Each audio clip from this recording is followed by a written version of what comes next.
Assalamualaikum warahmatullahi wabarakatuh. Selamat pagi Bapak Ibu dosen dan teman-teman semua. Perkenalkan, nama saya Lalu Aufa Keraza Nugraha dengan NIM 1020124000097 dari kelas TI 4804. Saya akan mempresentasikan sebuah studi berjudul Design of Radiation Therapy Problem. Topik ini saya ambil dari mata kuliah Operasional Research 1 dan merupakan contoh penerapan metode optimasi dalam bidang kesehatan, khususnya pada terapi radiasi kanker.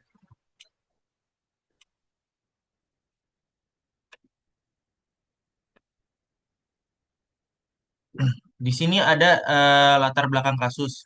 Kasus yang digunakan dalam penelitian ini menceritakan seorang pasien bernama Mary yang didiagnosis menderita kanker pada daerah kandung kemih atau disebut juga whole blood lesion. Untuk memberikan peluang kesembuhan yang terbaik, Mary harus menjalani terapi radiasi, yaitu perawatan yang menggunakan sinar radiasi eksternal untuk menghancurkan sel-sel kanker di dalam tubuhnya. Namun masalahnya adalah radiasi ini tidak hanya mengenai sel kanker, tetapi juga mengenai jaringan sehat di sekitarnya. Karena itu, perlu dilakukan perancangan secara matematis, tetapi juga harus optimal dan tepat agar dosis yang diberikan cukup untuk membunuh sel kanker, tetapi tidak merusak jaringan tubuh yang masih sehat. Di sini ada next slide, ada tujuan desainnya atau the goal of the design. Tujuan desainnya yang di sini ada kombinasi sinar radiasi beam yang akan digunakan dan yang kedua ada intensitas dosis dari masing-masing sinar. Eh, di sini kita bisa mendapatkan distribusi dosis terbaik. Sel kanker mendapatkan dosis cukup tinggi, sementara jaringan sehat menerima dosis rendah mungkin. Pendekatan yang dilakukan adalah linear programming atau biasa disebut dengan LP, salah satu metode dalam operational research yang digunakan untuk mencari solusi optimal dari sebuah permasalahan dengan berbagai kendala. Nah, di sini ada model linear programmingnya. Model LP ini dibangun berdasarkan dua sumber sinar radiasi, yaitu beam 1 dan beam 2. X1 sama dengan dosis pada titik masuk beam 1 dalam kilorats. X2-nya adalah dosis pada titik masuk beam 2 dalam kilorats. Terus di sini ada minimize Z-nya sama dengan 0,4 X1 plus 0,5 X2. Eh, di sini ada pembatasnya X1, X2 lebih dari sama dengan 0. Terus next slide. Di sini ada metode simplexnya kita ubah dalam bentuk standar.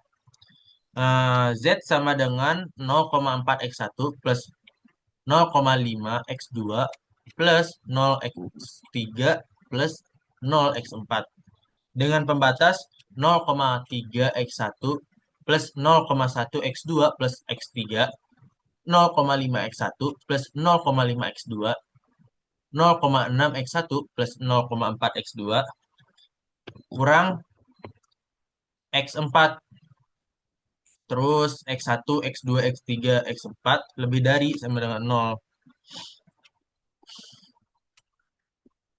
Nah, di sini ada bentuk katoniknya. Eh, di sini kita menggunakan metode M besar. Kita menambahkan apa namanya artificial variabelnya, yaitu X5 dan X6-nya. Di sini ada hasilnya. Eh, bisa ke next slide. Ah, di sini ada iterasi satu. Iterasi satunya itu sebentar. Z-nya sama dengan 12 kilorats. Di sini ada Z-nya sama dengan 4 plus 6, 4 plus M itu sama dengan 0. Terus di sini ada iterasi 3 itu berarti sel sehat itu sama dengan 4,8. Terus di sini ada kesimpulannya. Nah, kesimpulan dari saya adalah dari hasil analisis ini kita dapat menyimpulkan bahwa model linear programming dapat membantu menentukan strategi terapis radiasi yang efisien dan aman. Terus dengan metode ini, dokter juga bisa memberikan dosis optimal dan tepat pada tumor, sekaligus melindungi jaringan tubuh yang sehat dari radiasi yang berlebih. Dan juga studi ini juga membuktikan bahwa operational research tidak hanya digunakan dalam bidang industri, tapi juga memiliki kontribusi penting di bidang medis dan kemanusiaan. Nah, di sini saya eh, lalu Ova Raza Nugraha ingin mengakhiri presentasi pada kali ini. Wassalamualaikum warahmatullahi wabarakatuh.